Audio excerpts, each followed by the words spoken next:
ফুটবলের দুই মহাতারকা Cristiano Ronaldo ও Lionel মেসির দ্বন্দ্ব যেন কখনোই শেষ হয় না। মাঠের লড়াই পেরিয়ে সেই প্রতিদ্বন্দ্বিতা চলে অর্থের মঞ্চেও। তবে 2025 সালে এই যুদ্ধে এগিয়ে পর্তুগিজ সুপারস্টার ক্রিশ্চিয়ানো রোনালদো আর মেসিকে ঠেলে দিয়েছেন তৃতীয় স্থানে। খ্যাতনামা স্পোর্টস বিজনেস পোর্টাল পোর্টিকোর তথ্য অনুযায়ী সৌদি ক্লাব আল নাসরের কিউব হোল্ডিংসের গল্পে সেই রেখাটি আঁকা হয়েছিল আজ থেকে 1 যুগ আগে।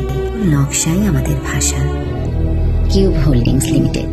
ফরওয়ার্ড রোনালদো গত 1 বছরে আয় করেছেন $260 মিলিয়ন, যার মধ্যে $200 মিলিয়ন বেতন এবং $60 মিলিয়ন স্পন্সরশিপ ও ব্যক্তিগত ব্যবসা থেকে এসেছে। টানা তৃতীয় বছরের মতো বিশ্বের সর্বোচ্চ আয় করা ক্রীড়াবিদ তিনি। রোনালদোর পর দ্বিতীয় স্থানে আছেন মেক্সিকান বক্সিং তারকা সাউল ক্যানেলো আলভারেজ, যার আয় আনুমানিক $137 মিলিয়ন। তৃতীয় স্থানে থাকা লিওনেল মেসি 2025 সালে আয় করেছেন $130 মিলিয়ন।